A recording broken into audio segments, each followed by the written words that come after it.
মিডিয়াবিলাকে সদায় তেওঁলোকে বিজেপি বা এন ডি এৰ চৰকাৰ হ'ব বুলি তেওঁলোকে দেখুৱাই থাকে আৰু কিছুমান চেনেলে আকৌ এবাৰ এন ডি এ এবাৰ ক্ষমতাত নাহে বুলিও দেখুৱাই থাকে।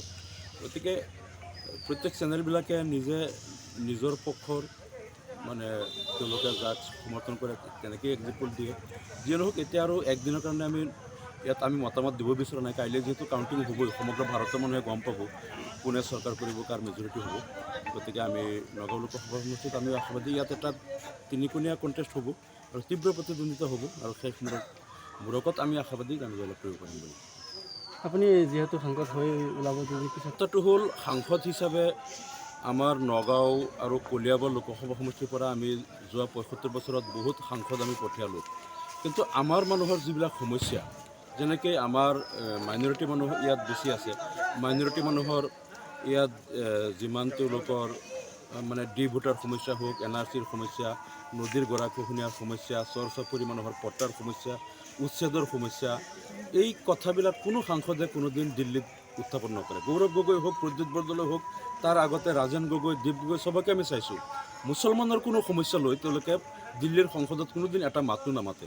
গতিকে মোৰ প্ৰথম ইছ্যুটো হ'ব যে আমাৰ অসমত আমাৰ মুছলমানসকলে যিমান তেওঁলোকে হাৰাশাস্তি ভোগ কৰি আছে, এই বিষয়টো দিল্লীৰ মস্তদত উত্থাপন কৰি সমগ্ৰ ভাৰতত এটা আলোড়ন সৃষ্টি কৰা যে অসমৰ মুছলমানৰ ওপৰত কি নিৰ্যাতন চলি আছে, যদি মই জিকিব পাৰোঁ। আৰু তাৰ লগে লগে আৰু কেইটামান ডেভেলপমেণ্টৰ কথা আছে, যেনেকৈ ব্ৰহ্মপুত্ৰ নদীৰ ওপৰত ঢিং আৰু চিংৰিৰ মাজত এখন দলং লাগে, ভোৰাগাঁও আৰু খাৰুপেটীয়াৰ মাজত এখন দলং লাগে। দুখন দলং হ'লে চৰ চাপৰি মানুহৰ ব্যৱসায়িক বহুত উন্নতি হ'ব। আৰু নগাঁও লোকসভা সমষ্টিত এখনো চেণ্ট্ৰেল ইউনিভাৰ্চিটি নাই। যদি মই সাংসদ হ'ব পাৰোঁ তেনেহ'লে এখন কেন্দ্ৰীয় বিশ্ববিদ্যালয় কৰা, এখন এয়াৰপৰ্টৰ আমাৰ দাবী আছে। নগাঁও আৰু মৰিগাঁও জিলাৰ ভিতৰত এখন এয়াৰপৰ্ট লাগে। তাৰপিছত যিবিলাক চেণ্ট্ৰেল স্কুল আমি দুইখন জিলাত দুখন দিয়াৰ কাৰণে আমি এটা চেষ্টা কৰিম। আৰু হয়তো ইয়াত যিবিলাক ৰাস্তা ঘাটৰ সমস্যা বা বহুত ধৰণৰ সমস্যাবিলাক আছে, গতিকে এই সমস্যাবিলাক মই যদি সাংসদ নিৰ্বাচিত হ'ব পাৰোঁ তেনেহ'লে দিল্লীৰ মস্তদত এই কথাবিলাক উত্থাপন কৰিম আৰু নগাঁও আৰু মৰিগাঁও জিলাৰ ৰাইজৰ এই দীৰ্ঘদিনীয়া সমস্যাবিলাক সমাধান কৰাৰ কাৰণে আটাইতকৈ ডাঙৰ সমস্যাটো হ'ল তেওঁলোকৰ নাগৰিকত্ব সমস্যা। যে এই মুছলমান মানুহখিনিক নাগৰিকত্বক লৈ যে বাৰে বাৰে হেতালি খেলা হয়, এই বিষয়টো চিৰদিনৰ কাৰণে শেষ কৰাৰ কাৰণে আমি তাত মাত মাতি যাম বুলি মই ভাবোঁ। মিডিয়াবিলাকে সদায় তেওঁলোকে বিজেপি বা এন ডি এৰ চৰকাৰ হ'ব বুলি তেওঁলোকে দেখুৱাই থাকে আৰু কিছুমান চেনেলে আকৌ এবাৰ এন ডি এ এবাৰ ক্ষমতাত নাহে বুলিও দেখুৱাই থাকে। গতিকে প্ৰত্যেক চেনেলবিলাকে নিজে নিজৰ পক্ষৰ মানে তেওঁলোকে যাক সমৰ্থন কৰে তেনেকেই এক্সাম্পল দিয়ে। যিয়ে নহওক এতিয়া আৰু একদিনৰ কাৰণে ইয়াত আমি মতামত দিব বিচৰা নাই। কাইলৈ যিহেতু কাউণ্টিং হ'বই, সমগ্ৰ ভাৰতৰ মানুহে গম পাব কোনে চৰকাৰ কৰিব, কাৰ মেজৰিটি হ'ব। গতিকে আমি নগাঁও লোকসভা সমষ্টিত আমি আশাবাদী ইয়াত এটা তিনিকোণীয়া কণ্টেষ্ট হ'ব আৰু তীব্ৰ প্ৰতিদ্বন্দ্বিতা হ'ব আৰু শেষ মূৰকত আমি আশাবাদী আমি জয়লাভ কৰিব পাৰিম বুলি। আপুনি যিহেতু সাংসদ হৈ ওলাব যদি পিছত কথাটো হ'ল সাংসদ হিচাপে আমাৰ নগাঁও আৰু কলিয়াবৰ লোকসভা সমষ্টিৰ পৰা আমি যোৱা ৭৫ বছৰত বহুত সাংসদ আমি পঠিয়ালোঁ।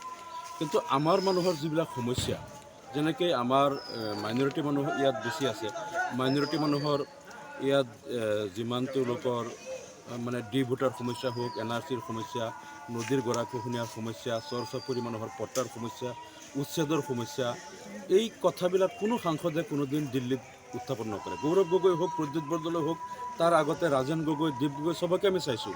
মুছলমানৰ কোনো সমস্যা লৈ তেওঁলোকে দিল্লীৰ সংসদত কোনোদিন এটা মাতো নামাতে। গতিকে মোৰ প্ৰথম ইছ্যুটো হ'ব যে আমাৰ অসমত আমাৰ মুছলমানসকলে যিমান তেওঁলোকে হাৰাশাস্তি ভোগ কৰি আছে, এই বিষয়টো দিল্লীৰ মস্তদত উত্থাপন কৰি সমগ্ৰ ভাৰতত এটা আলোড়ন সৃষ্টি কৰা যে অসমৰ মুছলমানৰ ওপৰত কি নিৰ্যাতন চলি আছে, যদি মই জিকিব পাৰোঁ। আৰু তাৰ লগে লগে আৰু কেইটামান ডেভেলপমেণ্টৰ কথা আছে, যেনেকৈ ব্ৰহ্মপুত্ৰ নদীৰ ওপৰত ঢিং আৰু চিংৰিৰ মাজত এখন দলং লাগে, ভোৰাগাঁও আৰু খাৰুপেটীয়াৰ মাজত এখন দলং লাগে। দুখন দলং হ'লে চৰ চাপৰি মানুহৰ ব্যৱসায়িক বহুত উন্নতি হ'ব। আৰু নগাঁও লোকসভা সমষ্টিত এখনো চেণ্ট্ৰেল ইউনিভাৰ্চিটি নাই। যদি মই সাংসদ হ'ব পাৰোঁ তেনেহ'লে এখন কেন্দ্ৰীয় বিশ্ববিদ্যালয় কৰা, এখন এয়াৰপৰ্টৰ আমাৰ দাবী আছে। নগাঁও আৰু মৰিগাঁও জিলাৰ ভিতৰত এখন এয়াৰপৰ্ট লাগে। তাৰপিছত যিবিলাক চেণ্ট্ৰেল স্কুল আমি দুইখন জিলাত দুখন দিয়াৰ কাৰণে আমি এটা চেষ্টা কৰিম। আৰু হয়তো ইয়াত যিবিলাক ৰাস্তা ঘাটৰ সমস্যা বা বহুত ধৰণৰ সমস্যাবিলাক আছে, গতিকে এই সমস্যাবিলাক মই যদি সাংসদ নিৰ্বাচিত হ'ব পাৰোঁ তেনেহ'লে দিল্লীৰ মস্তদত এই কথাবিলাক উত্থাপন কৰিম আৰু নগাঁও আৰু মৰিগাঁও জিলাৰ ৰাইজৰ এই দীৰ্ঘদিনীয়া সমস্যাবিলাক সমাধান কৰাৰ কাৰণে আটাইতকৈ ডাঙৰ সমস্যাটো হ'ল তেওঁলোকৰ নাগৰিকত্ব সমস্যা। যে এই মুছলমান মানুহখিনিক নাগৰিকত্বক লৈ যে বাৰে বাৰে হেতালি খেলা হয়, এই বিষয়টো চিৰদিনৰ কাৰণে শেষ কৰাৰ কাৰণে আমি তাত মাত মাতি যাম বুলি মই ভাবোঁ।